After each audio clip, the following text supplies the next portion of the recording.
Bueno, arratsaldeon guztioi, ongi etorri kirolaren azterlan, ikerketa eta medikuntza zentrora. Gaur elkartzen gaituen jardunaldi kirol psikologiaren jardunaldi honetara. Nafarroko Kirol Institutuak antolatzen du, eta ni Ainhoa Sanduan naizenengo Nafarre Kirolen formakuntza arduraduna.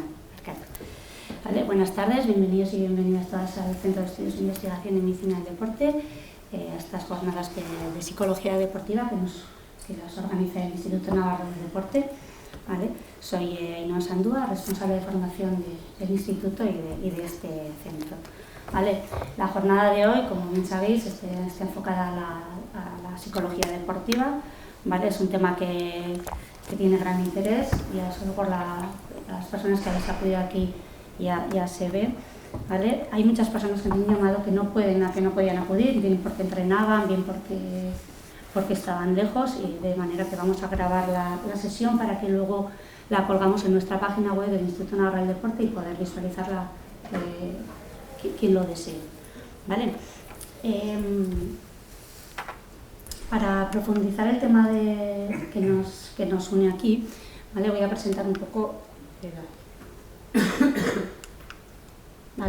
Os presento a las dos ponentes, a Uxue y a Cristina. Vienen del Centro Aldea, que es un centro que lleva 40 años trabajando con la psicología, en el ámbito de la psicología, y que cuenta con un departamento especializado en psicología deportiva.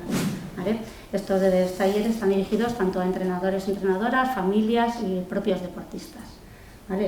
Ella es Uxue Berrete, es psicóloga sanitaria, máster en psicología deportiva y experta en análisis de conducta. Y también decir que es una ex deportista internacional, ¿sí? De triatlón. Iba a venir Paula Alcalde, no puede por motivos personales, y en su lugar viene Cristina Urío, que es psicóloga sanitaria, experta en inteligencia emocional y responsable de los talleres específicos del Centro Aldea. Muchísimas gracias por venir, un placer teneros aquí. Normalmente, antes de pasar al ajo, me gusta hacer un poco una pequeña introducción, ¿no? Yo creo que un poco los entrenadores y entrenadoras que estáis aquí, al igual que profesores, siempre te dicen, los que hemos estudiado bastante tiempo, te dicen, o te acuerdas de los muy buenos profesores y profesoras, y te acuerdas de los muy malos profesores y profesoras. Hay gente que dice que con los entrenadores y entrenadoras sucede un poco lo mismo. ¿Te acuerdas? Yo por lo menos me acuerdo de los que eran muy buenos, y también me acuerdo de los que no eran tan buenos. Un poco el del medio se queda un poco ahí en popurrí. Entonces, según los contenidos que vamos a ver, quiero hilar esto un poco a los contenidos que vamos a trabajar con ellas: la inteligencia emocional, comunicación, el vínculo entrenador-deportista, trabajo de autoconfianza y toma de decisiones. ¿Por qué explico esto? Que luego lo van a decir ellas. Porque esto es un poco cuando he buscado características de un buen entrenador o una buena entrenadora. Claro, según de equipo, de si eres de niños y niñas, de si eres de alto rendimiento, y he visto un poco, casi todo también está enfocado al fútbol, He mirado unas cuantas personas que hablan de los entrenadores y entrenadoras y qué es lo que caracteriza ser un buen o una buena entrenadora, ¿no? Entonces, bueno, eso ya hemos dicho que varía por muchas cosas, pero por ejemplo Javier Fernández, que es el patinador de patinaje artístico sobre hielo, decía: he tenido muchos entrenadores, cada uno ha funcionado, trabajado de diferente manera, algunos más estrictos, otros menos, otros que me entendían más y otros que directamente no querían entenderme. A eso iba con lo de antes, de según el profesor o la profesora que hemos tenido, nos acordamos más o menos. No quería dejar de pasar esta oportunidad sin, por ejemplo, otro ejemplo de un entrenador o una entrenadora en cuanto a regulación emocional y sobre todo inteligencia emocional. Ignacio Quereda, Nacho Quereda, ha sido seleccionador de fútbol femenino hasta la llegada de Jorge Vilda, hasta que llegó Jorge Vilda. Llevaba 20 y muchos años en el puesto y es una persona, para que os hagáis una idea, yo lo sé, no porque he ido a la selección española, pero sí que amigas mías han ido a la selección española y era una constante humillación. Si hacías un mal pase, te grito que había. Si te decía si estabas gorda, si no valías para nada, muchísimas cosas. A eso voy por los contenidos de antes de la inteligencia emocional, de todo lo que os van a hablar ellas, Tenía una amiga que iba a la selección y era muy veloz, jugaba bien, y hizo un mal pase con la izquierda. Automáticamente le dijo: vete allí y estate todo el entrenamiento dándole con la izquierda a la pared. Claro, pues eso, no sé, es lo que caracteriza un poco a una persona cuando te acuerdas mal de un entrenador, ¿vale? También quería recalcar, muchas veces pasa con el fútbol, por ejemplo, en una goleada de 31-0, que un padre o un entrenador, una entrenadora o un propio niño ganara un 31-0 y se limitó a decir que, bueno, que no pasaba nada, que cuando nos meten a nosotros goleadas no sale en ningún sitio y la gente se alegra. Y que cuando era niño nos metieron 20 goles y no pasó nada. Claro, los tiempos están cambiando y espero que todo vaya para adelante y gracias. Que también hay gente, por ejemplo, este entrenador de 21 añitos que se dirigió a sus jugadores de categoría Benjamín 7 y 9 años y les pidió respeto por sus rivales. ¿Por qué? Porque se enfrentaba a un equipo que salía goleados igual que el 31-0 de todos los campos, ¿no? Y les indicó que no presionaran en el campo rival, que les dejaran jugar, que les dejaran disfrutar con el balón y lo más importante, que se pusieran en el lugar de la otra persona. Y eso es lo que yo creo que hace un buen entrenador. Hay un libro, estoy acabando, de Prohibido gritar, que está escrito y en él salen muchísimas personalidades del deporte, muchas deportistas de élite como Vicente del Bosque, Dune Pasavar, y todos coinciden en lo mismo, en resaltar la importancia que tenéis como entrenadores y entrenadoras para inculcar los valores a vuestros chicos y chicas, ¿no? Como la integración, el camino, que no es el resultado, ¿vale? Y hablando de Toni, nada, hay una anécdota muy buena y es que todos sabemos cómo ha entrenado a Rafa, los valores que le ha inculcado, una persona que ha ganado siempre todo desde pequeño. Bueno, pues él dice que tiene 2 hijos que juegan a fútbol y no les deja celebrar los goles. Dice que cuando ellos lo están celebrando y para ellos es una alegría, para el otro equipo es un sufrimiento. Ahí ya no estaremos de acuerdo, pero al final ha conseguido con Rafa muchas cosas y supongo que algo de razón igual podrá tener, ¿vale? Y me gustaría acabar, la Fundación Miguel Indurain acompañará a Joaquín Ilundain a presentar un cómic donde habla sobre la psicología deportiva, que es cómo enfrentarte a tu peor enemigo, sobre los miedos propios, la inseguridad en la práctica deportiva, especialmente en las citas más relevantes, ¿vale? Ese habla, como tiene que ver con un poco con el tema de psicología deportiva, pues lo comentamos, ¿vale? Bueno, pues lo primero de todo, muchísimas gracias por venir. Esperamos poder ayudaros un poco, ¿vale? en todo este camino como entrenadores, como cuerpo técnico, familiares de deportistas. Vale, el primer bloque, ¿vale? Inteligencia emocional. Sí que nos gustaría preguntaros, va a ser un taller en que vamos a pedir que participéis, ¿vale? No va a ser solo así unidireccional, necesitamos vuestra participación, vuestras experiencias, porque eso enriquece mucho. ¿Qué es para vosotros o por qué creéis que es importante la gestión emocional, tanto vuestra como de los deportistas? ¿En qué creéis que puede influir?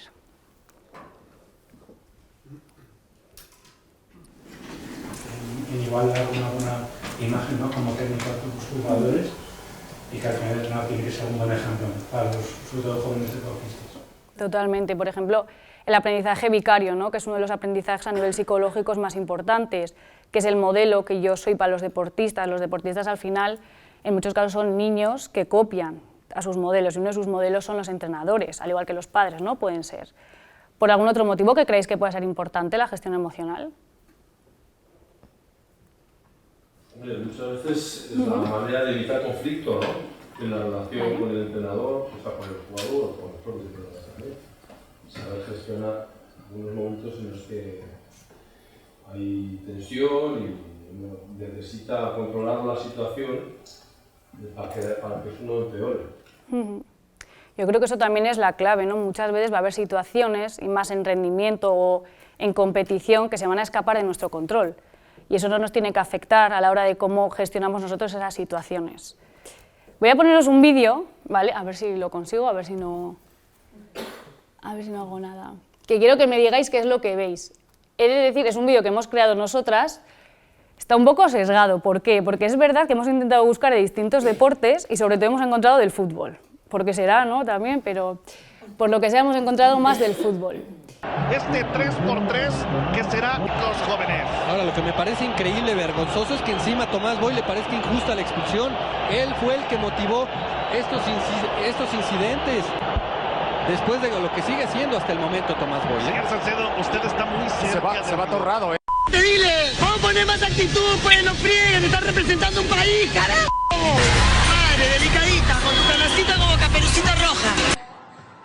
Что с тобой? Что с тобой? Ты ни разу, блин, не похлопал, когда я мяч выиграла. Сидишь там, видео свои смотришь, блин. Ты что, совсем, про что ли? землю, блин. Совсем ненормальная, что ли? Совсем ненормально ты. У меня идет длинный гейм, ты сидишь, ни разу не Она хлопаешь. ошиблась, какой И хлопок? что, они хлопают, когда я ошибаюсь или нет? ¿Te quieren ganar? ¿La matadorcita?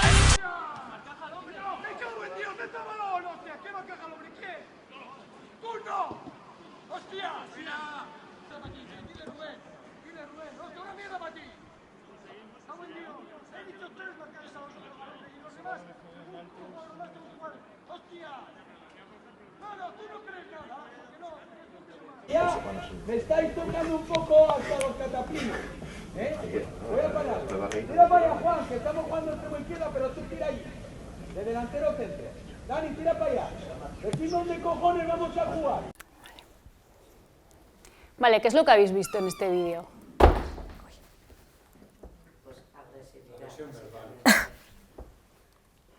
Vale, agresión verbal, ¿quién ha dicho agresión verbal? Por ahí, vale. Vale, vamos a entrar un poco con las herramientas concretas de regulación emocional. Antes de eso, os queremos explicar el modelo ABC, no sé si alguna vez habéis escuchado hablar sobre este modelo. Es un modelo en psicología muy típico, que se habla mucho sobre este modelo, sobre los pensamientos, y sobre la importancia que tienen los pensamientos en lo que sentimos, ¿vale? Vemos ahí que la situación sería A, ¿vale? El pensamiento sería B, y la emoción y la conducta sería C. Os voy a poner un ejemplo. Ante la misma situación, ¿vale? Es un ejemplo chorra, pero para que veamos. Ante la misma situación, estar en casa a solas a la noche viendo una película de miedo, ¿vale? Y escuchamos un ruido, y nuestro pensamiento B sería, ha entrado un ladrón, ¿vale? C, ¿cuál sería la emoción asociada a ese pensamiento? Vale, ¿y cuál sería la conducta? Escape, coger el bate de béisbol, ¿no? Enfrentarnos si somos valientes, si no salir corriendo, ¿no? Meternos debajo de la cama, ¿vale? Ante la misma situación, A, estamos en casa a solas a la noche viendo una película de miedo y escuchamos un ruido. Y el pensamiento B en este caso es, ha vuelto a entrar el gato del vecino, ¿vale? C, ¿cuál sería la emoción? Depende si estás harto, ¿no?, de que haya entrado el gato ya 60 veces a casa, pero sería un poco más indiferencia, ¿no? No nos generaría ese miedo, y por lo tanto la conducta no sería de escape, ¿no?, de lucha, sería, pues bueno, me voy a quejar al vecino. ¿Qué es lo que ha cambiado ante la misma situación? El pensamiento. La influencia que tienen los pensamientos en lo que sentimos es muy importante, y esto se traduce también en el deporte. Por eso este triángulo que tenemos aquí, de pensamiento, emoción, conducta, es súper importante para poder identificar qué emociones puedo estar yo sintiendo.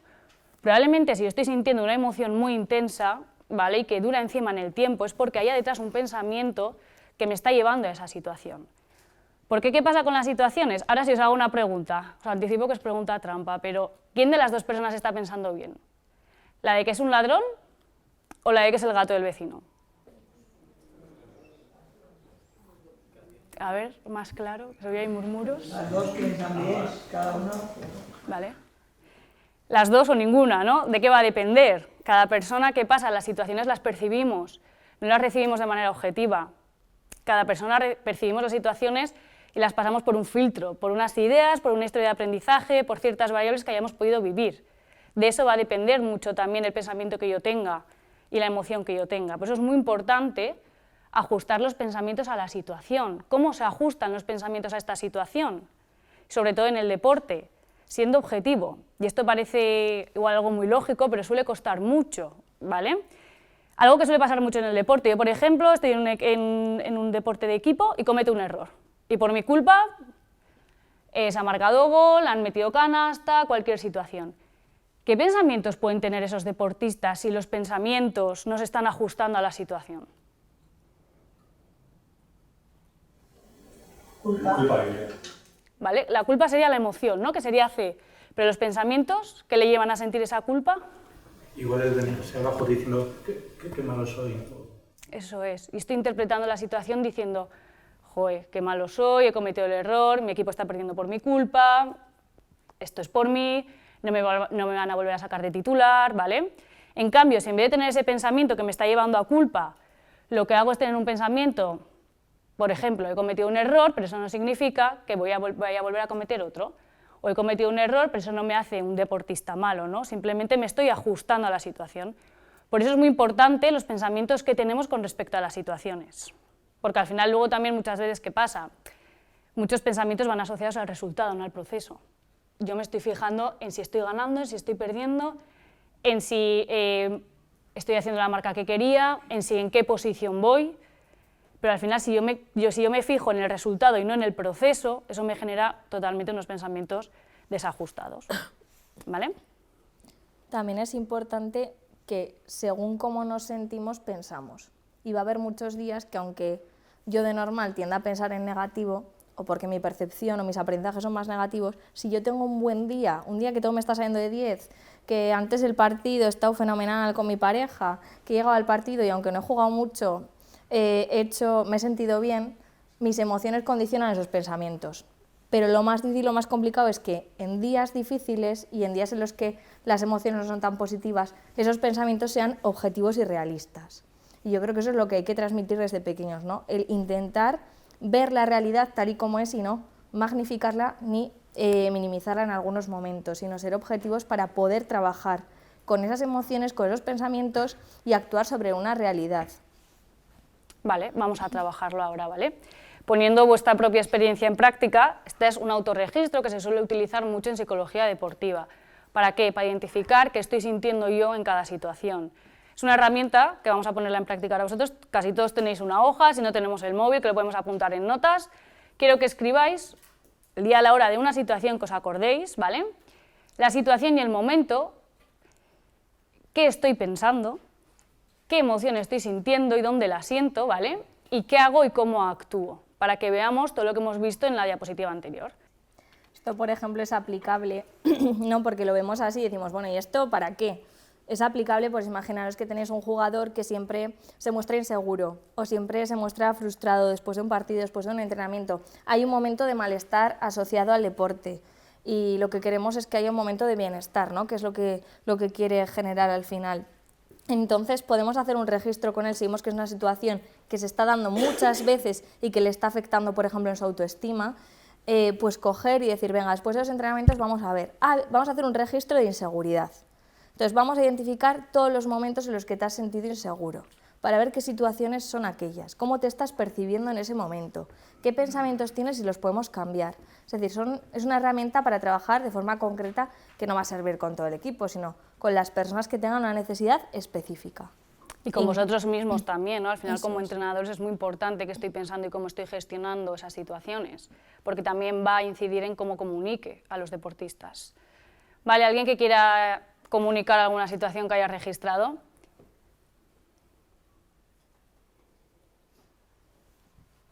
Cri, cri. Vale. Este puente, bueno, yo escalo y este puente fui a escalar y hace poco tuve una lesión y estoy psicológicamente volviendo a ver y eso pues tuve un momento de miedo.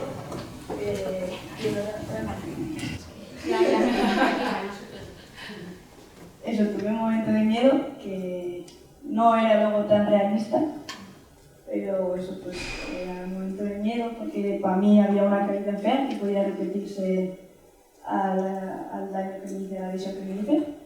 Lo que estaba pensando era que si me caía me lesionaba otra vez en lo mismo. Me sentí agobiada y sobre todo siento como en el estómago arriba que no funciona y la cabeza se va.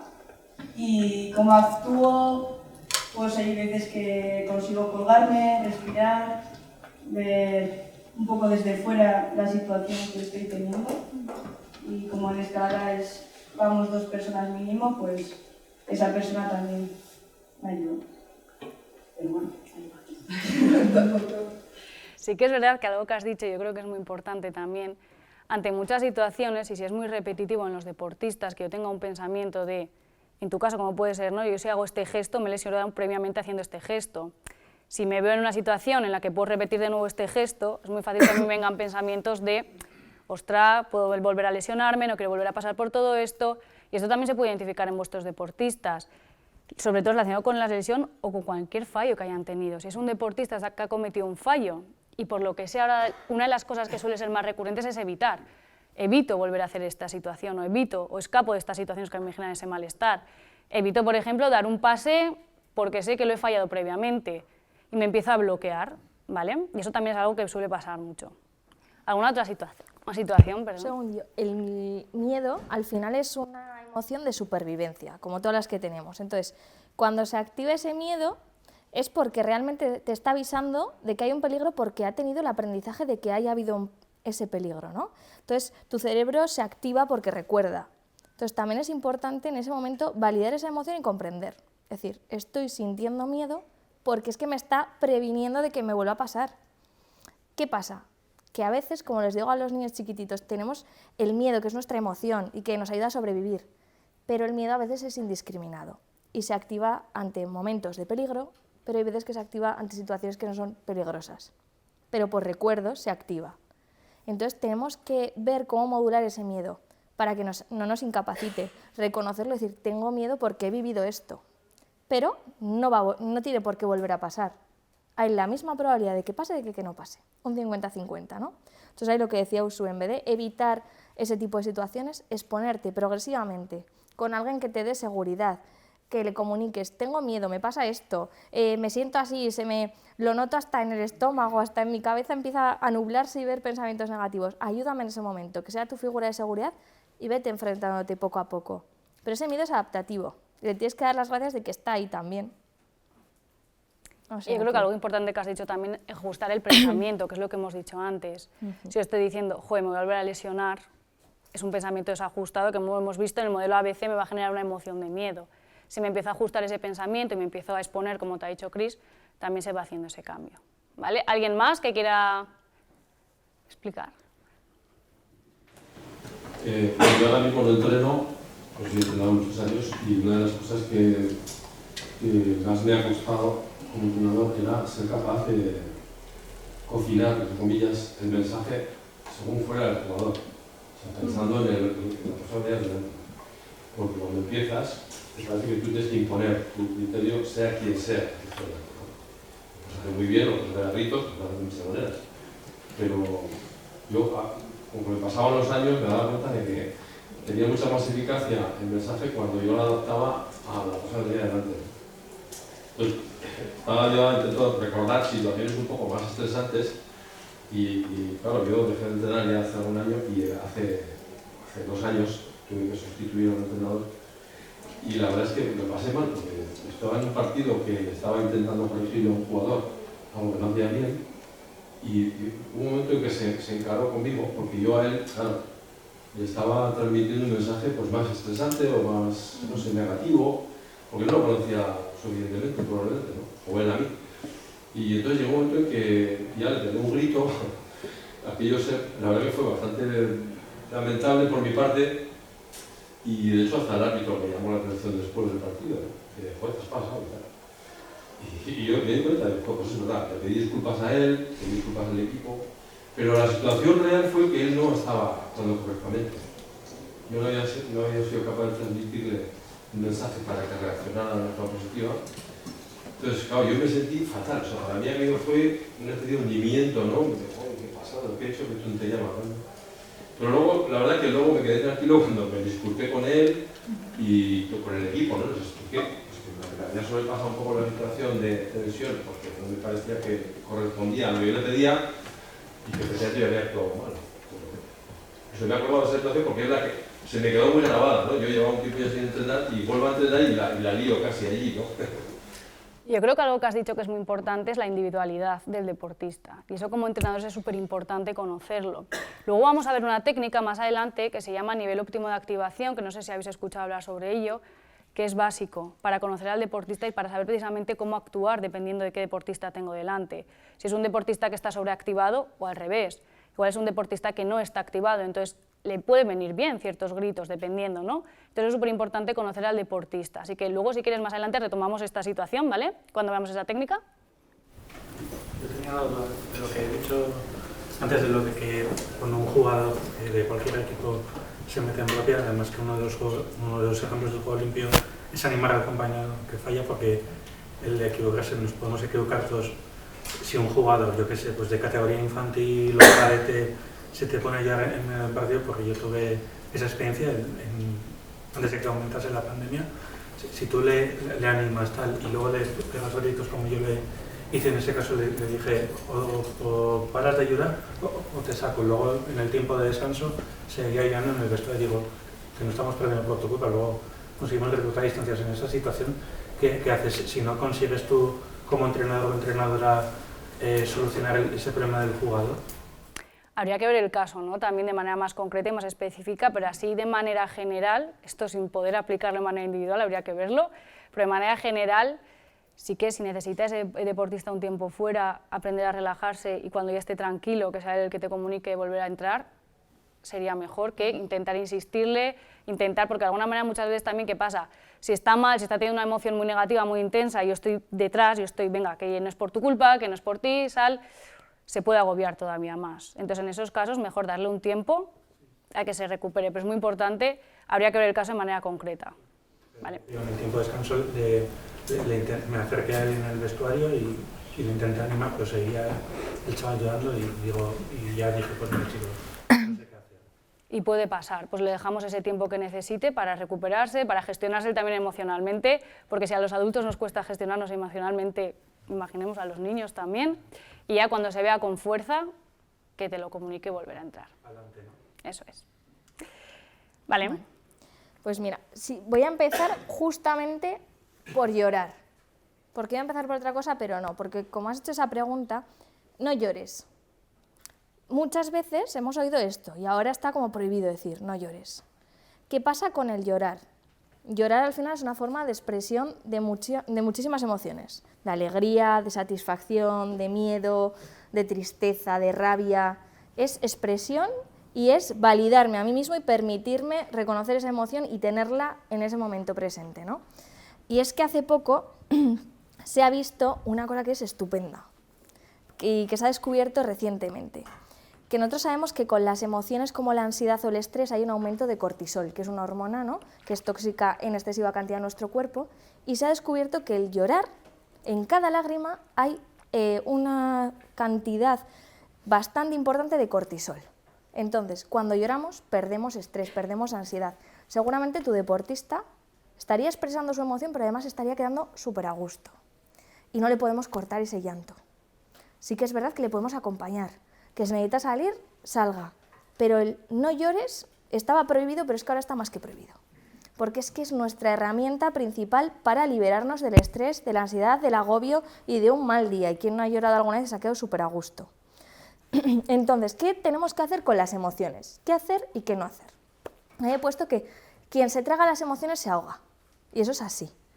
Hay muchas veces que nos reprimimos las emociones y las emociones reprimidas se acumulan. Y se acumulan porque salen. Porque salen un día en un dolor de tripa, un día en un dolor de cabeza, un día en que tengo el colon irritable, y así de muchas formas. Se ha visto, investigaciones recientes informan de que muchísimas veces cuando reprimimos esas emociones y no le damos espacio, ¿qué pasa? Que aparecen en forma de inflamación. Lo que os decía, el cortisol excesivo en nuestro cuerpo pues produce inflamación. Inflamación excesiva que aparece en forma de enfermedades muchas veces. Entonces, ¿qué no tenemos que hacer nunca? Evitar la emoción. ¿Cuántas veces hemos venido un día de trabajar o de estar entrenando y estamos frustrados, estamos agobiados, estamos desanimados y nos ponemos con la tele, con el móvil, a hacer la comida, a hacer una actividad que distraiga mi mente y que no tenga esa emoción más? Pues eso es evitar la emoción. Y evitar la emoción es no reconocerla y no aceptarla. Y entonces me estoy prohibiendo sentirme así. Ya tengo suficientemente gente, seguramente fuera en la vida, que me prohíba sentirme de alguna forma. No me voy a prohibir yo mismo, porque entonces también me estoy haciendo un daño en mi autoestima, porque no me estoy reconociendo mi propio derecho de sentirme así. Por eso es súper importante. ¿Qué es importante? También que no nos dejemos que la emoción nos invada y que dañe a los demás, porque hay veces, como hablábamos de momentos de enfado, en los que tenemos un enfado de 10 con aquel deportista y yo lo traslado y le grito y le digo cualquier burrada que es lo primero que se pasa por mi cabeza y le daño. Si yo tengo mi enfado, es mío. Si yo tengo mi tristeza, es mía. Si hay algún momento que compartirme sana, compartiré, pero siempre que no dañe a los demás. Cuando yo comparto y daño, no estoy compartiendo bien mi emoción. Es mejor que me la quede yo, me regule, me sienta que controlo esa emoción y luego ya la expreso, ¿no? ¿Te refieres a situaciones ajenas al entrenamiento, al equipo, lo que sea? No, o sea, te dedicas a tus problemas. ¿A qué te refieres? Me refiero que imagínate, tú le has dicho a un deportista 100 veces, eso no se hace así, eso no se hace así. Y ya llega un momento en el que, ¡pum!, enfado, sale el volcán de la ira. ¿Por qué? Pero si es que le estoy venga a decir, y se lo dices de malas formas. Aunque sea la 101 vez que se lo dices, te tendrás que regular primero para comunicárselo. Porque ese mensaje le va a llegar en forma de amenaza. Entonces él se va a poner a responder a la defensiva. Y no hemos conseguido nada. Por eso digo que tenemos que regular nuestras emociones primero para saber expresarlas a los demás. Y casi va a ser mejor que le cojamos algo y le digamos, mira, me ha invadido en algún momento la rabia y el enfado porque es que te he repetido tantas veces esto que ya no sé cómo decírtelo. Pero te lo digo ahora calmado y así ese mensaje le va a llegar. Mucho más. ¿Qué más? Es importante conocernos. Conocernos, ¿qué implica? Saber cómo me siento en cualquier momento, saber qué situaciones me alteran, qué situaciones me hacen sentirme muy bien. Pues un poco la tabla de pensamientos que ha presentado Usue nos sirve también para conocernos y para ver cómo reaccionamos ante diferentes situaciones y cómo nos sentimos. Entonces es importante identificar nuestras emociones. Yo no puedo decir, como los niños, ¿qué les pasa muchos días? Estoy aburrido, aburrido es todo. O estoy cansado, cansado es todo. No, pues hay veces que están tristes, hay veces que están enfadados, no saben cómo expresarlo, dicen aburrido, cansado. Entonces es importante que identifiquemos cuál es la emoción y le pongamos nombre. Y lo comuniquemos con los de nuestro alrededor. Estoy triste, estoy desanimada, estoy insatisfecha con esto que he hecho. O sea, es importante llamarles por su nombre porque es permitir sentirlas también, ¿no? Luego también es importante medir la intensidad de la emoción para saber cuándo hay que regularla. Y yo siempre dibujo como un termómetro que va del 1 al 10. Entonces, cuando yo me he pasado del 8, digo, tengo un enfado de 8. Yo aquí no puedo hablar con nadie porque la voy a liar. Entonces intento regularme. Intentar regularnos cada uno de la forma que mejor sepamos. Hoy vamos a practicar algunas herramientas, pero seguro que cada uno tendremos algunas. Habrá algunos que cuando os enfadéis prefieren estar solos, algunos que cuando estéis alegres queréis compartirlo con todo el mundo, hay otras personas que están alegres y es porque están tranquilos y solamente quieren leer y estar solos. Entonces es importante saber cómo sentimos cada emoción y cómo nos regulamos. Y luego expresarla de forma asertiva. ¿Asertiva qué es? Teniendo en cuenta mis emociones, pero también las emociones de los demás. Cuando yo comunico, tengo que tener en cuenta cómo ese mensaje le va a llegar a la otra persona y lo que va a recibir. ¿Tienes tú esto? Ay, sí. Bueno, esto es una técnica buenísima.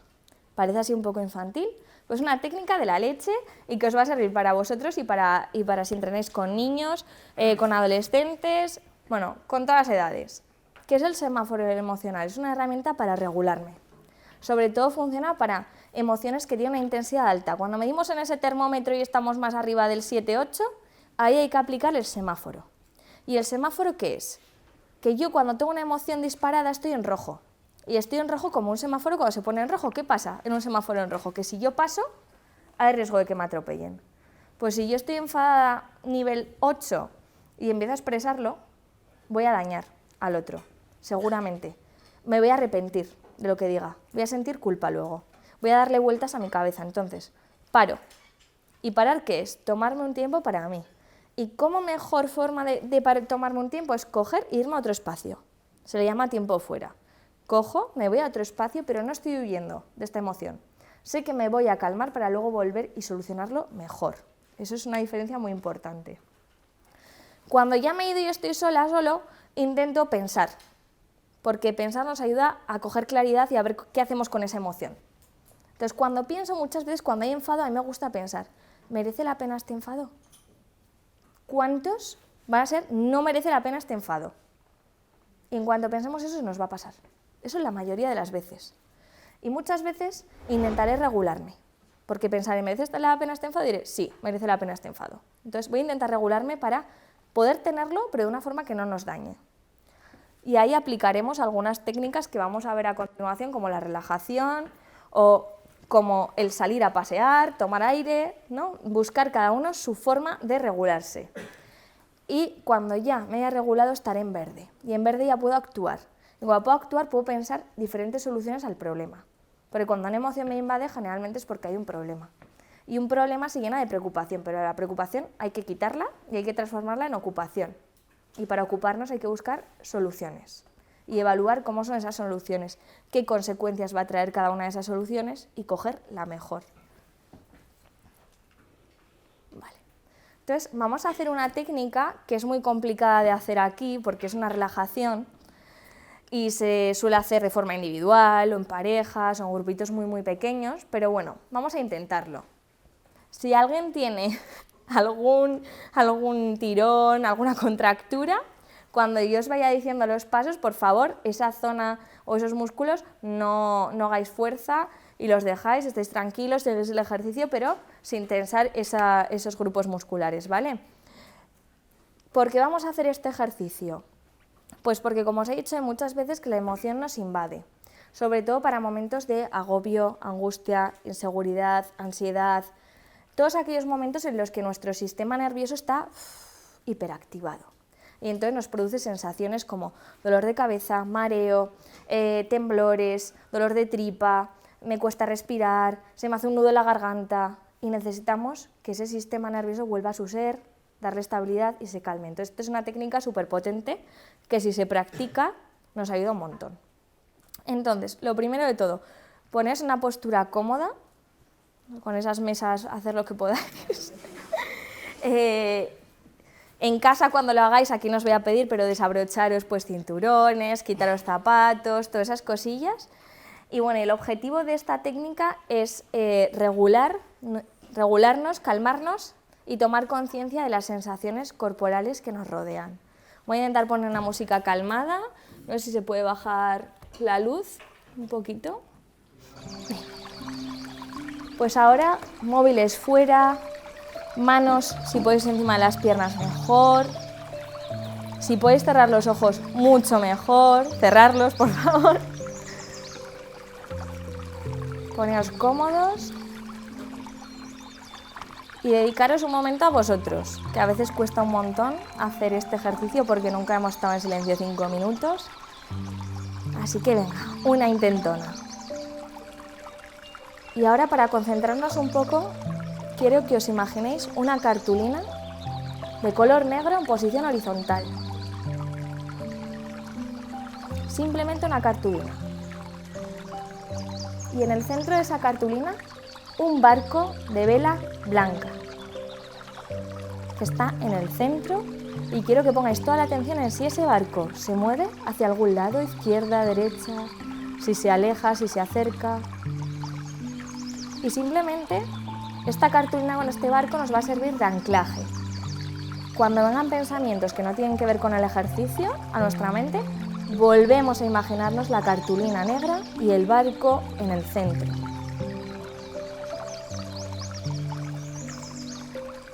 Ahora vamos a poner atención a todo nuestro cuerpo.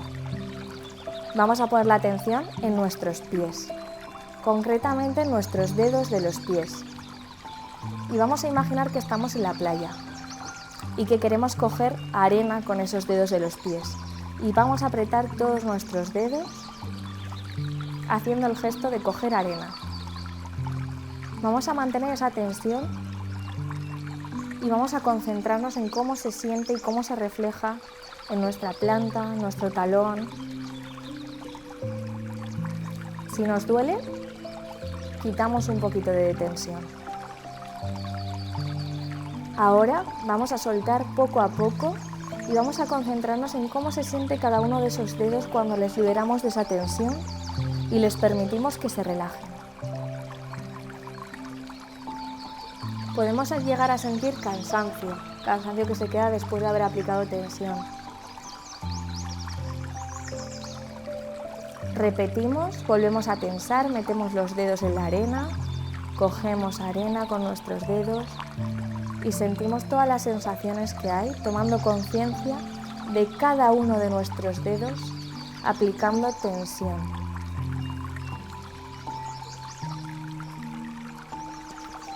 Soltamos lentamente y permitimos que se relajen. Nos centramos en las sensaciones físicas que se quedan en cada uno de nuestros dedos y que reflejan en todos nuestros pies.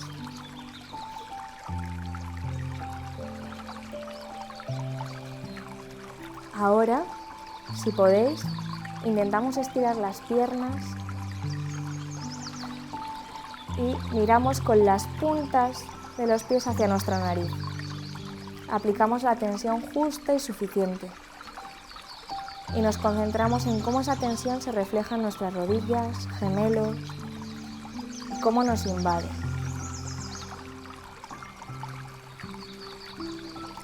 Nos concentramos en todas las sensaciones físicas que hay en nuestro cuerpo y soltamos lentamente, relajamos, apoyamos los pies en el suelo y dejamos que descanse. Y sentimos el alivio en todas nuestras piernas. Ahora vamos a poner la atención en el estómago, en la tripa.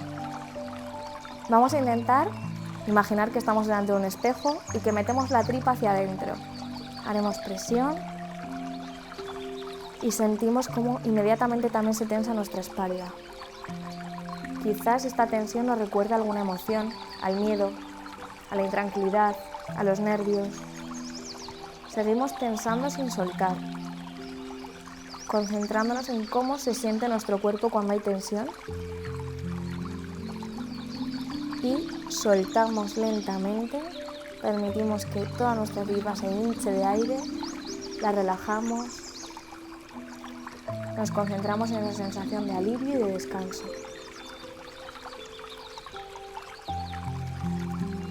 Hacemos una revisión de cómo están nuestros dedos de los pies, nuestros talones, nuestros gemelos y nuestra tripa. Y volvemos a aplicar tensión una vez más.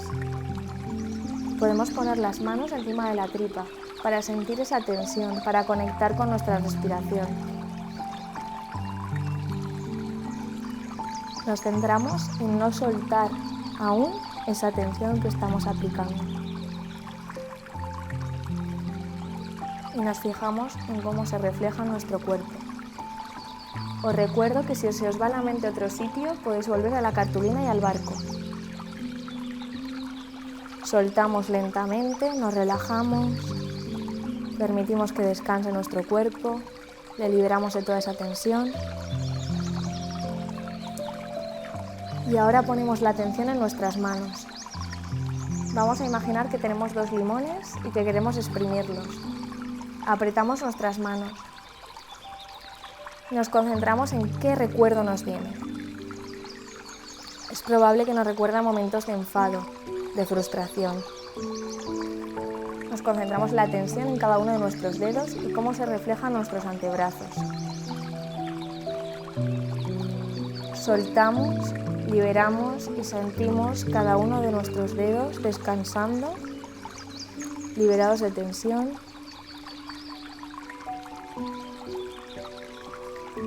Nos concentramos en todas las sensaciones físicas que nos están transmitiendo la tensión y la distensión de los músculos. Y volvemos una vez más a exprimir limones. Apretamos nuestros puños, nos centramos en que es una parte para aliviar nuestro estrés del día. Dejamos ahí todo nuestro estrés y todo nuestro malestar. Y soltamos lentamente, permitiendo que se relaje todo nuestro cuerpo. Nos concentramos en esas sensaciones y vamos al último grupo muscular, que son los hombros. Intentamos tocarnos con los hombros las orejas, subimos hacia arriba, tensamos. Si sentimos mucha tensión aquí, luego os contaré de dónde viene.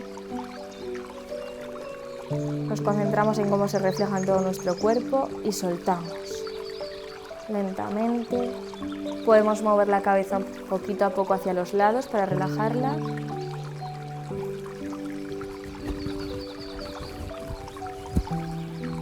Hacemos una revisión de todo nuestro cuerpo, de cómo está, y tomamos conciencia de las sensaciones corporales que nos han invadido en este momento. Imaginamos por última vez la cartulina negra y el barco de vela en el centro. Quiero que os fijéis muy bien si vuestro barco se mueve o si está quieto. Si está quieto, estáis más tranquilos que antes y tenéis un momento de estabilidad y de calma. Imaginar que ese barco se aleja poco a poco y cuando en la cartulina únicamente veáis un punto blanco, abrís los ojos.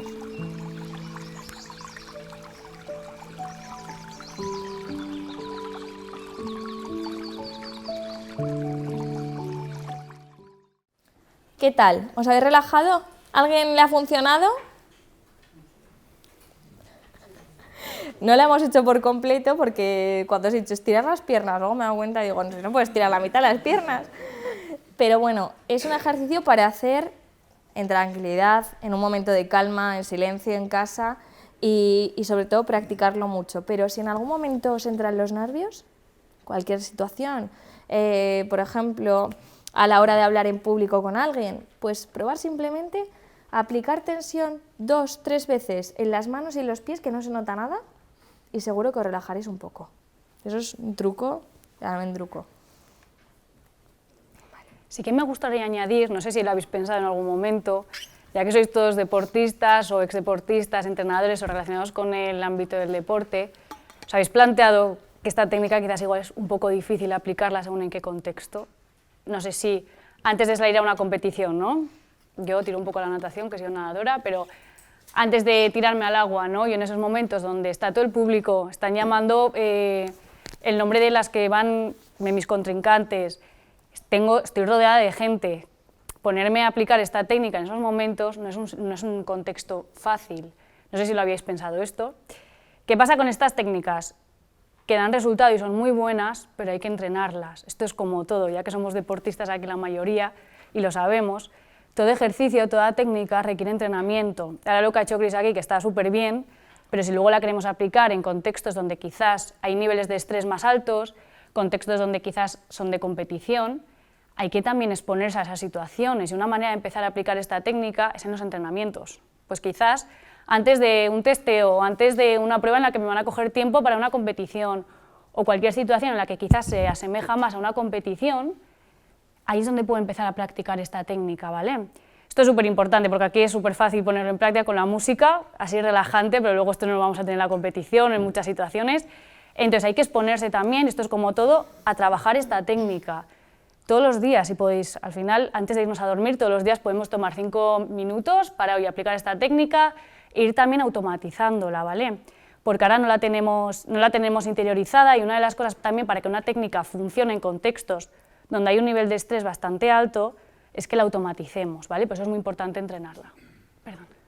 Pero que me ha parecido una técnica súper interesante para empezar un poco a aplicarla a los entrenadores de gimnasia de conjuntos.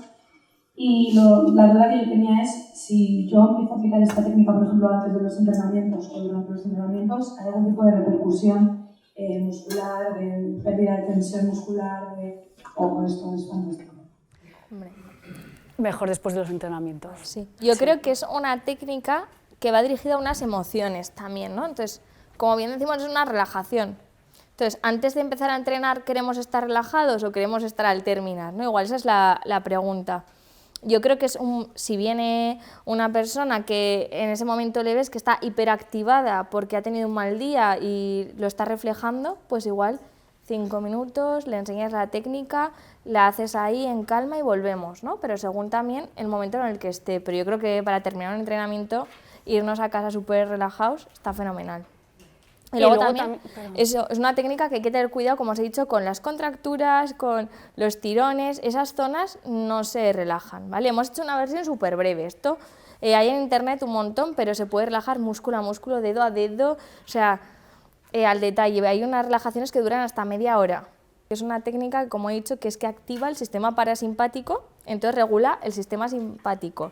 ¿Qué pasa con esto? Que nos produce una relajación y además de eso genera beneficios como disminuye la presión sanguínea, reduce la tensión muscular, hace que nuestro cuerpo se relaje en general, incluso podemos tener más ganas de orinar, nos podemos quedar dormidos enseguida, o sea, genera muchos síntomas físicos después de aplicarla, pero claro, con la práctica y la técnica. Y luego yo quería comentaros también que si este ejercicio os ha costado, y os ha costado estar en silencio con vosotros mismos y os venían muchos pensamientos a la cabeza, no queríais cerrar los ojos, que por ahí he visto a alguien, es porque no estamos nada acostumbrados a estar solos y algo falla. y es un momento de calidad para cada uno de nosotros. Y hay que buscar la forma también de conectar con nosotros y ver cómo estamos y cómo nos sentimos en cada momento. Sí que me gustaría añadir un poco con lo que has dicho. Vamos a ver luego una técnica también, el nivel óptimo de activación, que precisamente una de las cosas que se pueden utilizar para estos deportistas que están sobreactivados es esta técnica, ¿vale? Porque ahora sí que os enseñamos quizás un poco las herramientas así por separado, pero luego sí que se la podéis utilizar en un mismo contexto, ¿no? Pues si yo estoy sobreactivado, una de las técnicas que precisamente puedo utilizar para que se me reduzcan esos niveles de activación es esta, ¿vale? Que luego enseñaremos cómo identificar eso, ¿vale? Vale, ahora vamos a empezar con las emociones más comunes que puede sentir un entrenador. Antes alguien por ahí ha dicho la frustración, ¿no? También tenemos el miedo y el estrés, ¿vale? Que serían las emociones más comunes que podemos sentir, hemos observado, hemos investigado que puede tener un entrenador. Relacionado con el miedo, ¿cuáles son vuestros mayores miedos como entrenadores? ¿No hacerlo bien? ¿Quién ha dicho no hacerlo bien? ¿En qué se traduce no hacerlo bien? ¿En que no haya resultados? ¿En que no mejoren? Resultados, que veas apatía por parte de las jugadoras, que no estén contentas, que no crean en sí mismas, no sé. Y un largo etcétera, ¿no? Vale. ¿Alguien más? El no creer en ti mismo, el centrarte solamente en lo negativo, o cuando llegas a tu club, pues igual ponerte nervioso o no saber. Igual, como explicar un ejercicio bien sea de calentamiento de cualquier otra parte de la sesión. O perder incluso el estrés con los jugadores. Vale. ¿Alguien más? Yo creo que el miedo que siempre tenemos los entrenadores, en mi caso, que juego a tenis y defensa, el miedo que tenemos siempre es que ese jugador, cuando vamos a las competiciones, a ver si se ha quedado con todo lo que hemos aprendido y todo lo que hemos puesto en el entrenamiento. Y el miedo que tenemos luego es que cuando vamos allá a jugar, resulta que no lo hace. Entonces se queda un poco como, ¿qué hemos hecho? ¿Hemos hecho mal nosotros los entrenadores o ha hecho mal el jugador? Quizás muchas veces la duda, no la duda, sino que muchas veces planteo, si había entrenado bien, ¿cómo es que nos han jugado? Vale. Es una muy buena reflexión. Pues suele pasar mucho encima, ¿no? Puedes entrenar muy bien y competir mal. No sé si lo habéis visto en vuestros deportistas, es algo súper típico. Yo puedo entrenar súper bien, estar haciendo unas marcas súper buenas, estar a un rendimiento muy alto y llegar a la competición y no soy capaz de dar ese resultado que he dado en los entrenamientos, ¿no? Puede ser por muchos motivos, habría que evaluar, ¿no?, el caso concreto. Uno de los motivos más habituales es que puede que esté sobreactivado ese deportista.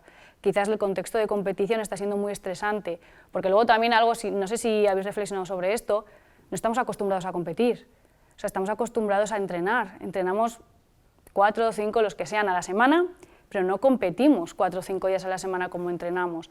Súper importante también para habituarnos a esas emociones que nos puede generar una competición, crear contextos en los que el deportista se vea también que está compitiendo, como si fuesen contextos, ¿vale?, facilitadores, pues que podemos crear un contexto un poco artificial, como si fuese una competición, porque es muy difícil también, muchas veces, y esto si hemos sido deportistas o entrenadores lo hemos visto, la competición es un contexto muy distinto al entrenamiento. Yo tengo que rendir, en el entrenamiento si hago algo mal, bueno, no pasa nada, ¿no? La competición se espera algo de mí. Súper importante también esto, exponer a los deportistas a situaciones de competición y se pueden recrear este tipo de situaciones en los entrenamientos. Y luego otra cosa que has dicho también muy importante, ¿no? Hasta qué punto, por ejemplo, cosas que yo le estoy comunicando al deportista no las está interiorizando y no las está sabiendo aplicar. Puede ser por muchos motivos también esto y habría que evaluar el caso concreto de esto como todo. Pero luego también una cosa que va a explicar Chris, ¿no?, relacionada con la frustración, es hasta dónde llega mi control. O sea, yo como entrenador hay una zona o hay una influencia que no tengo. Mi control está en cómo comunico, en si estoy haciendo saber llegar el mensaje, si el deportista me está de alguna manera interiorizando lo que yo estoy diciendo, pero yo no controlo que el deportista luego haga eso o no en la competición. Son contextos totalmente distintos, ¿vale? Que luego va a profundizar un poquito más Chris. Una cosa, el jugador cuando se enfrenta, siempre al contrario, de lo que muchas veces pasa, es que muchas veces se va con miedo. Tiene un miedo como diciendo, lo voy a hacer bien, me van a ganar, voy a perder, no sé cómo voy a entrar, en el tenis de mesa tienes que siempre estar pendiente de, a la hora de hacer tú el saque, cómo te va a responder el otro y a veces estás como nervioso. Entonces, puede influir también eso. Totalmente.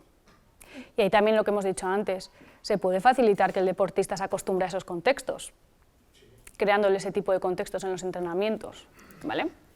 Y luego también eso tiene mucho que ver, el miedo que yo tengo cuando me expongo a una situación tiene mucho que ver con la autoestima que tengo, con la seguridad que he ganado en los entrenamientos previos, con cómo me siento ese día, porque es totalmente diferente. Si yo soy una persona insegura, porque siempre he tenido dudas, porque por ejemplo nunca sé cuándo tengo un problema cómo va a responder mi padre o mi madre, y yo luego me planto en mi deporte, mi reacción va a ser totalmente diferente, porque los aprendizajes que tengo en todas las áreas de mi vida se trasladan luego a cada una concreta, ¿no? Y al deporte también.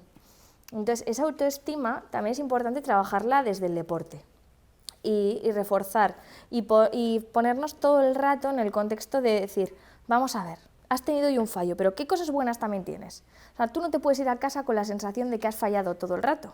Tienes que ir a casa con otro mensaje encima, ¿no? Sabiendo, reconociendo el fallo, pero viendo que tienes muchas más cosas y más fortalezas. Entonces, eso luego te va a dar una seguridad a la hora, ¿no?, de estar en competición. Yo creo que eso es súper importante, la seguridad que tengo en mí misma y en mí mismo, independientemente de dónde esté y cómo se va creando a lo largo del tiempo. Vale.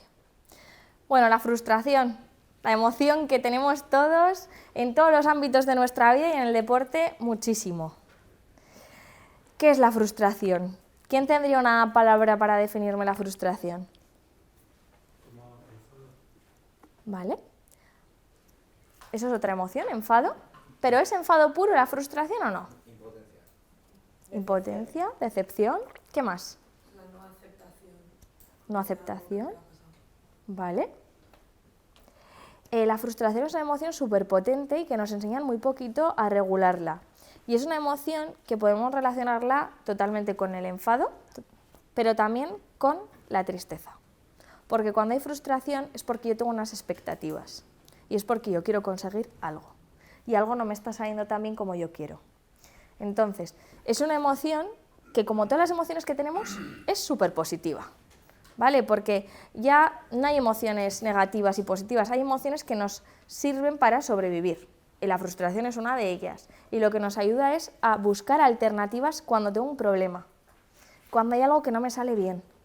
Ahí está esa emoción que nos activa la búsqueda, que nos motiva, que al final se va el enfado y queda el buscar una solución, ¿no?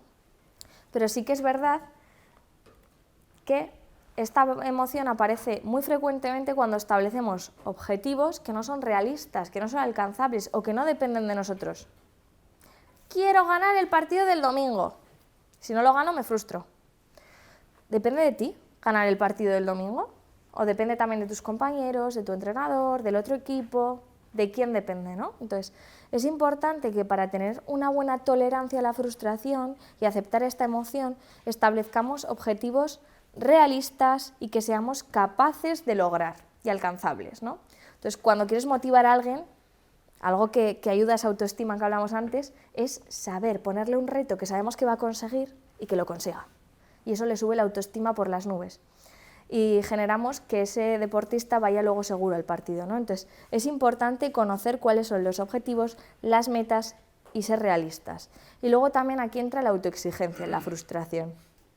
Muchas veces nos autoexigimos y creemos que porque un día hemos podido, mañana vamos a poder.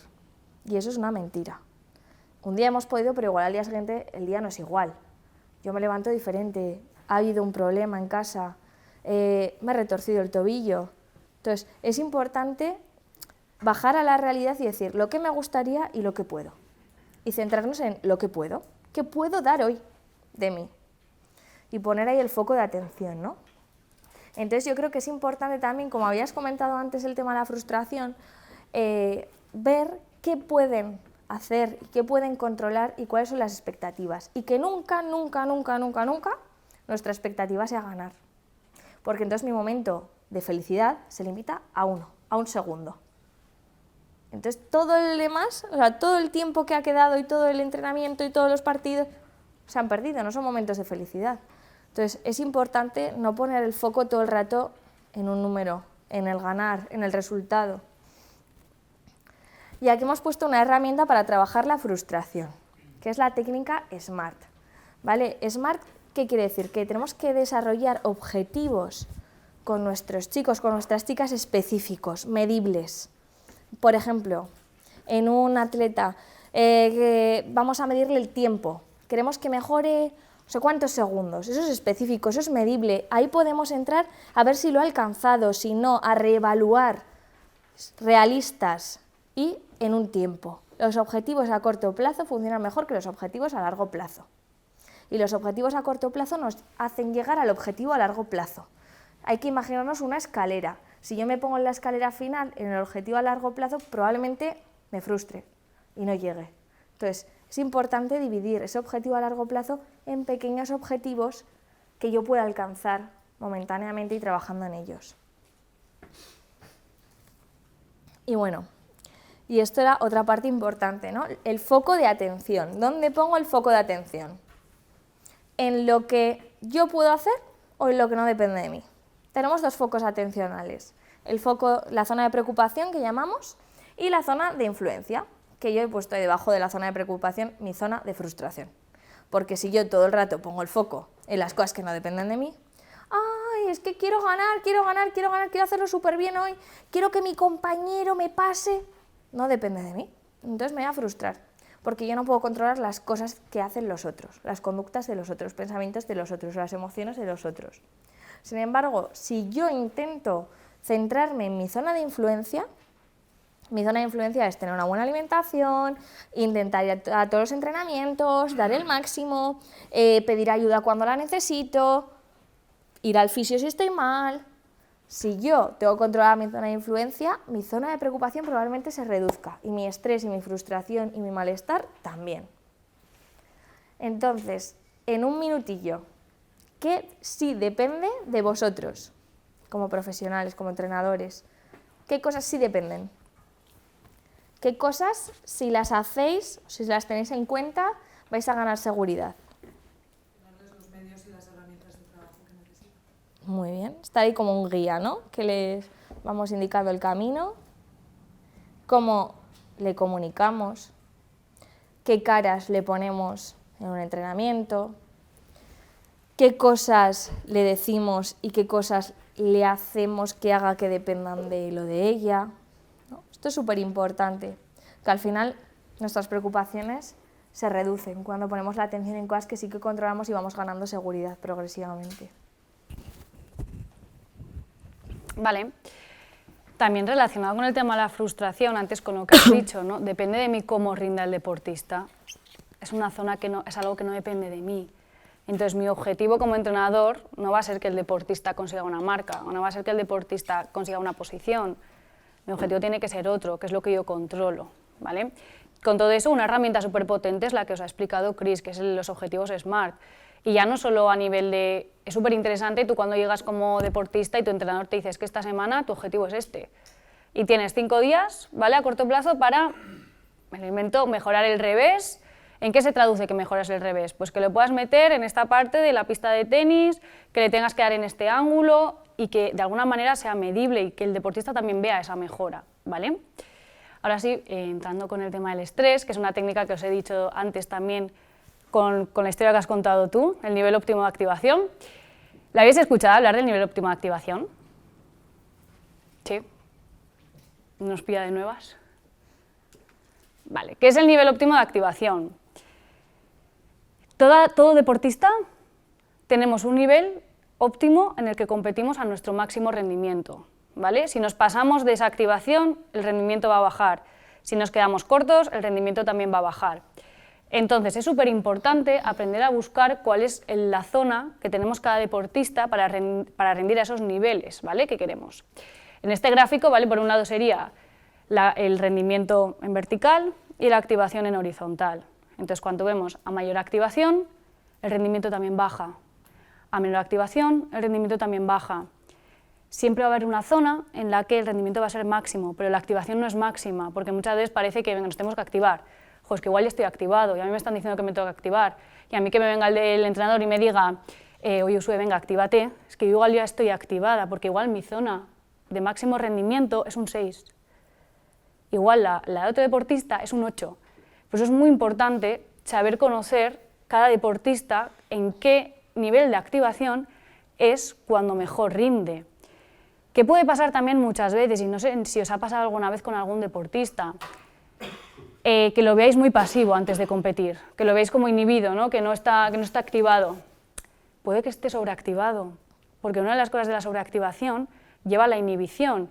Entonces, si yo le estoy diciendo a un deportista que veo que está así sentado antes de competir, venga, actívate, muévete, que sales ya, igual estoy todavía generándole más estrés, porque puede que esté sobreactivado, ¿vale? Por eso es súper importante conocer cuál es el nivel óptimo de cada deportista, en qué nivel óptimo rinde más, ¿vale? Que esto también está muy relacionado con el tema de ¿qué hago si está sobreactivado? Pues tenemos la técnica de relajación, que es una técnica que se puede aplicar. ¿Qué hago si estoy poco activado? Me puedo motivar ¿cómo? Puedo mirar el recorrido de la carrera, me puedo mirar un poco en visualizaciones, ponerme a situaciones de competición, ¿vale? Y de esta manera se me activa también, o puedo empezar a calentar, también nos activamos, ¿vale? Pero esto es súper importante, que un deportista esté pasivo, esté inhibido, no significa que esté no activado, puede que esté sobreactivado. Por eso es muy importante conocer su nivel óptimo. Sí que es verdad, y eso es una realidad, cuando es un deporte individual es mucho más fácil, porque es un deportista individual, pero eso no significa que no se pueda aplicar a un deporte colectivo. Cada persona como deportista también puede hacer, en esos casos, este autorregistro que vamos a ver ahora, y que sepa también, porque yo puedo ser un deportista de equipo, pero mi rendimiento también va a afectar. Es importante que yo conozca cuál es mi zona de máximo rendimiento para que no afecte. Sí que es verdad que igual quizás puede ser más fácil, porque entiendo también que los calentamientos, ¿no?, en un deporte colectivo son colectivos, no son individuales, pero bueno, no significa que no pueda haber una parte en la que esos deportistas pueden calentar de manera quizás más individualizada, ¿vale? Ahora sí vamos a ver cómo se calcula, ¿vale?, el nivel óptimo de activación. ¿Qué sería esto? ¿Cómo calculo yo cuál es mi nivel óptimo de activación? Esto, como todo, ¿vale?, requiere muchísima práctica. Esto no va a ser de un día para otro, somos deportistas, ya lo sabemos, no aprendemos, no mejoramos de un día para otro. Requiere que seamos súper constantes, requiere que estemos durante varias semanas registrando mis situaciones. ¿Cómo? Primero, registrar lo que piensas antes de competir, los pensamientos, ¿vale? ¿Por qué? Porque ya hemos visto que los pensamientos me pueden activar, ¿vale? Esto lo hemos puesto así en 4 puntos, pero se puede hacer como un autorregistro como el que os hemos enseñado antes, lo mismo, ¿vale? 4 columnas. El segundo punto, registrar tu activación fisiológica. La activación fisiológica al final es un dato objetivo, entonces podemos agarrarnos a eso para saber yo en qué número de pulsaciones estoy compitiendo yo a mi nivel. Quizás yo con, me lo invento, 120 pulsaciones es mi nivel óptimo de activación, ¿vale? Valoración subjetiva, porque aquí también entra del 1 al 10, cómo me estoy percibiendo yo, cuánta activación estoy notando, ¿vale? Y por último, cuál ha sido tu nivel de rendimiento, porque puede quizás que me esté notando en una situación en la que está todo bien, pero mi rendimiento está siendo muy bajo. Habría que evaluar qué es lo que está pasando en ese caso. Serían estas 4 pautas. ¿Qué pasa? Y de esta manera, si soy sistemático, si importante, en los entrenamientos, registramos entrenamientos y competiciones, ¿vale? Porque si yo quiero rendir en la competición a unos niveles, tengo que estar entrenando también a ese nivel de activación óptimo. La competición no puedo ir a probar cosas nuevas. La competición tiene que ser algo en lo que yo traslade lo que he entrenado. Por eso es muy importante también conocerme en los entrenamientos. Si yo cada vez que estoy entrenando registro estas situaciones, cada vez me voy a ir conociendo más. Súper sistemático, todos los entrenamientos, todas las competiciones, soy muy pesada con esto, pero con una vez no sirve, ¿vale? Porque va a depender mucho de lo que ha dicho antes Chris, vamos a tener días y días, por eso es muy importante sacar una especie de media, ¿no?, y conocernos. Pues yo sé que igual cuando mejor rindo es de un 6 a un 7, cuando estoy en una activación de un 6 a un 7, otra persona quizás de un 8 a un 9, entonces necesita activarse más, ¿vale? ¿Hasta aquí esto resuelve la duda? ¿Sí? ¿Alguna duda con esto? Mi duda es cómo diferencias el nivel óptimo de un deportista de la actitud. ¿Qué pregunta? ¿Vale? Claro, ¿me puedes poner un ejemplo concreto? No, por ejemplo, con los ejemplos que has dicho tú, de por ejemplo, igual existe un deportista que necesita un nivel menor de activación y que luego rinde fantástico. ¿Tú cómo sabes que el nivel menor de activación es lo que él necesita? Dependiendo de la actitud. Vale, sí, claro, son dos cosas distintas. Por un lado, si yo estoy registrando esto, yo ya sé si me está rindiendo a estos niveles. Pero esto lo registra el propio deportista. Claro, el propio deportista. Se podría también ayudarle a registrarle, o sea, podemos estar como entrenadores ayudándole. Al final, pulsaciones es algo objetivo, es un dato objetivo, y a nivel subjetivo, una persona de 14 años también puede identificar si de 1 al 10 le resulta de 0 a 5, o incluso en palabras, que eso también se puede ajustar. Muy activada, activada, intermedia, poco, muy poco, ¿vale? También para ir ajustando, no siempre se puede ajustar en ese sentido. Y la actitud, pues puede ser otro melón, ¿no? Que muchas veces... también a qué importancia le damos nosotros como entrenadores a eso. Si para mí es importante, y quizás algo que ha hablado antes Chris, pues era uno de los objetivos de entrenamiento SMART que hemos visto, que yo vea que uno de tus objetivos en el entrenamiento es ese, la actitud. Vamos a ver en qué se traduce la actitud, en que recojas el material cuando se acabe el entrenamiento, en que animes a tus compañeras mientras están haciendo X ejercicio. También se podría establecer dentro de los objetivos, no solo el rendimiento, porque entonces nos estaríamos focalizando a resultado. Es muy importante que los objetivos sean de proceso, ¿vale? De mejora de técnicas, de mejora de actitud también, no solo el resultado final, ¿vale? ¿Alguna duda más con esto? Y luego el tema de más infantil, ¿no? Yo registros, por ejemplo, en consulta uso desde los 9 años.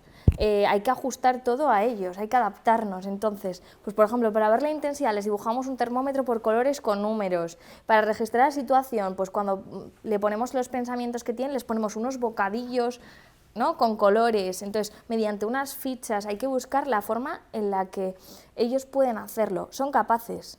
Ya con 9 años, por ejemplo, identifican cómo se están sintiendo, qué intensidad tiene esa emoción, qué pueden estar pensando, qué piensa el otro. O sea, y yo creo que a partir de eso, 8 o 9 años ya es una edad en la que pueden tomar conciencia y hacerlo, siempre que tengan motivación. Y la motivación sí que puede influir en el nivel de rendimiento y en el nivel de activación, porque al final tener motivación y tener actitud puede hacer que yo ese día esté más nerviosa, puede ir junto con otra emoción que active, que aumente la frecuencia cardíaca por activación del sistema nervioso. Ahora, hay que intentar que siempre la motivación sea estable, y ahí está también, ¿no?, intentar lograr un nivel óptimo de activación intentando tener siempre la misma motivación. O sea, que sea estable en el tiempo.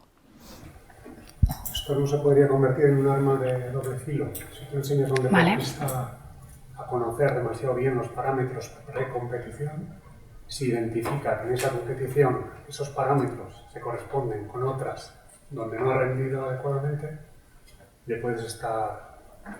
Vale, si nos quedamos ahí sí, pero luego aquí tendríamos que aplicar las técnicas, ¿vale? Que esto aquí estamos explicando de manera muy general. Si nos quedamos ahí, evidentemente, puede tener unas consecuencias negativas, pero si yo una vez que estoy identificando que en estos parámetros yo he visto que no rindo bien, vale, aquí es donde yo tengo que actuar. ¿Cómo puedo actuar? Utilizando técnicas para activarme fisiológicamente o al revés, utilizando respiración, que es una técnica que hemos utilizado para relajarnos. O sea, yo creo que eso sí que puede pasar si no se aplican técnicas concretas para sobreactivarnos o reducirnos. Vale, ahora sí, una pregunta. ¿Es necesario siempre el mismo nivel óptimo de activación con la misma persona en distintas pruebas, en distintos deportes? Va a haber deportes y deportes, evidentemente, pero incluso dentro de un mismo deporte.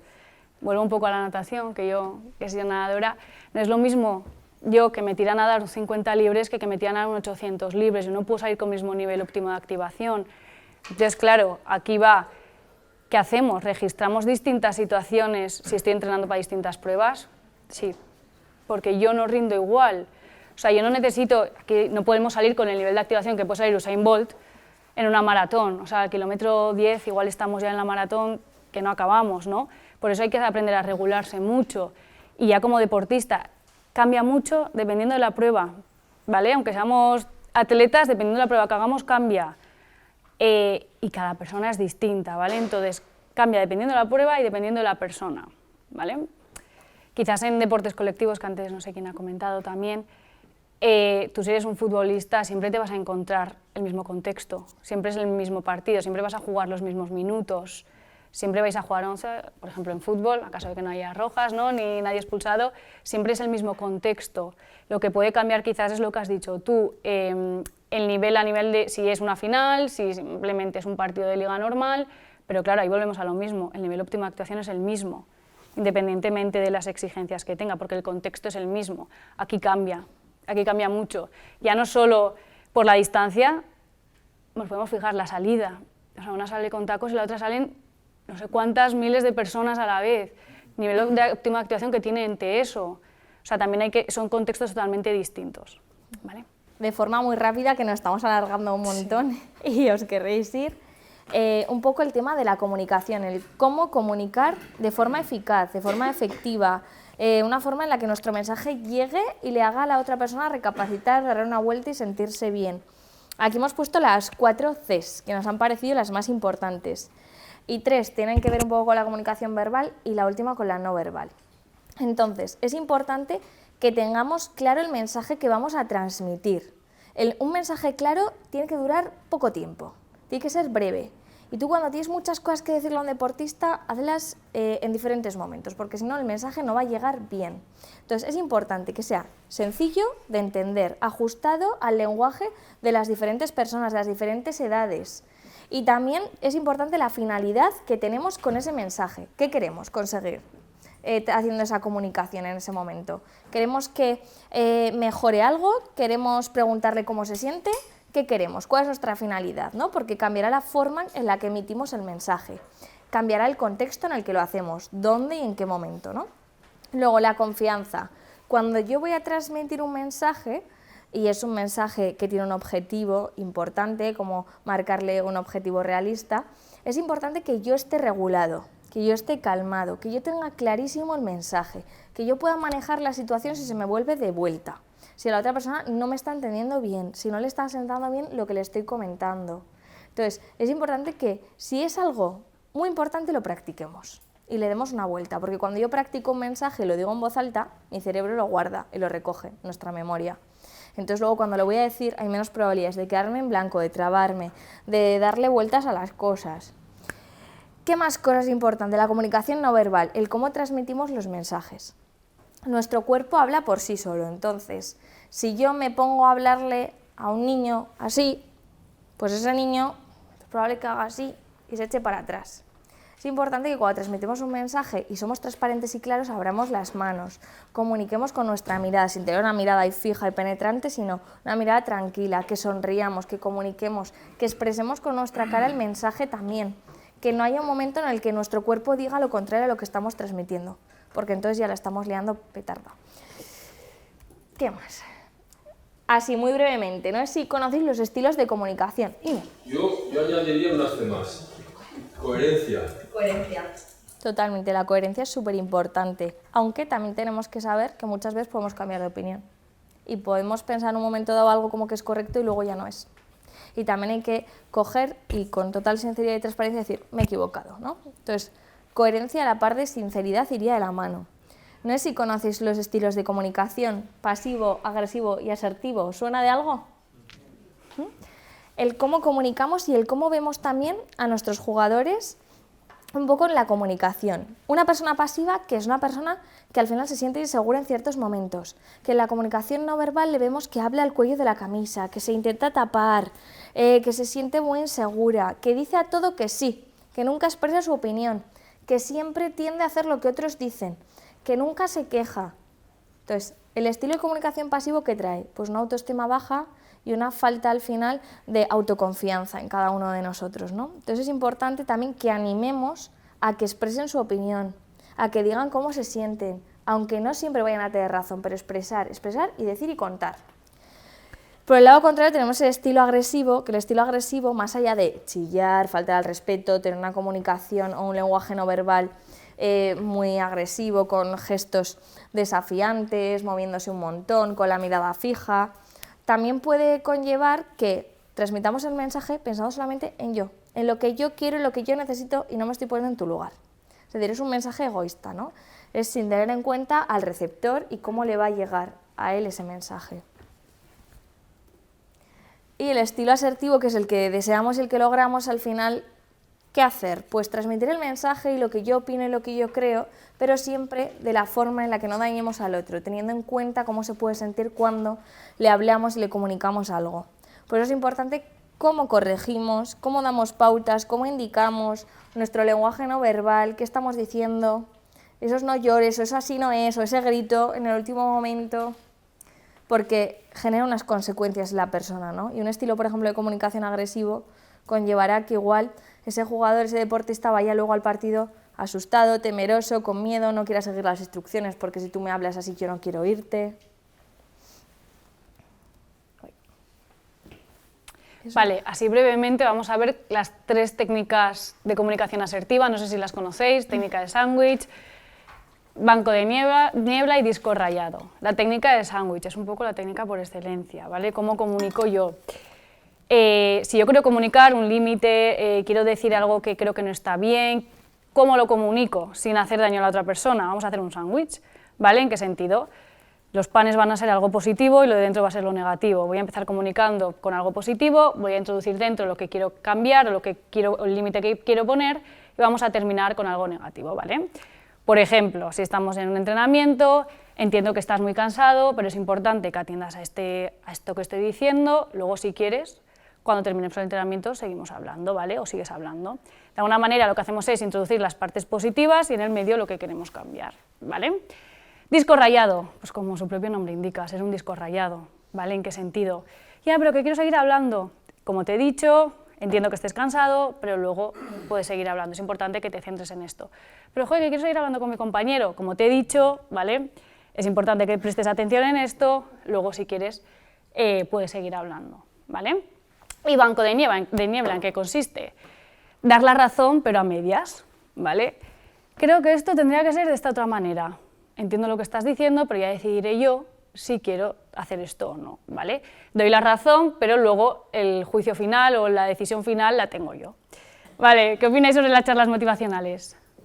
Y está un poco relacionado también con el nivel óptimo de activación, ¿no? Yo sí a nivel individual sé que una charla motivacional o ponerme un vídeo de estos súper motivacionales me va a ayudar a llegar a ese nivel óptimo de activación súper bien, pero yo poner una charla motivacional en una dinámica, en un equipo grande en el que quizás cada uno, los niveles óptimos de activación son muy distintos, pues bueno, puede que algún deportista salga sobreactivado a jugar y su rendimiento no sea el mejor, ¿vale? Que porque lo haya hecho Guardiola no significa que esté bien hecho, ¿no? Que también relacionado con esto, que suele pasar muchas veces, antes de la competición o la semana antes de la competición lo que solemos hacer es reducir un poco la carga física, ¿no? Ajustamos un poquito los entrenamientos, intentamos reducir la carga física, ¿por qué con la psicológica la aumentamos? La psicológica también hay que reducirla. Si yo la semana antes de la competición me estoy ajustando a nivel físico, estoy entrenando de manera más ajustada, estoy ajustando cargas para llegar en un nivel óptimo, porque a nivel psicológico me activo. ¿En qué sentido? Miro listas, mi entrenador me está hablando de la competición, los resultados que tengo que hacer, a qué hora tengo que estar en X lugar, me estoy sobreactivando, empiezo a ver vídeos motivacionales, me estoy sobreactivando, ¿vale? La activación psicológica tiene que ir acorde con la física.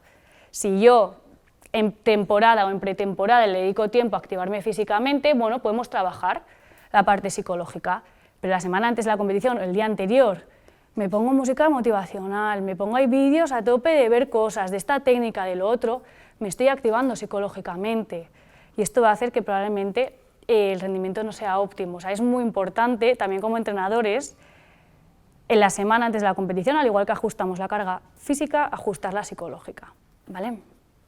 Y ya, ahora sí, acabamos.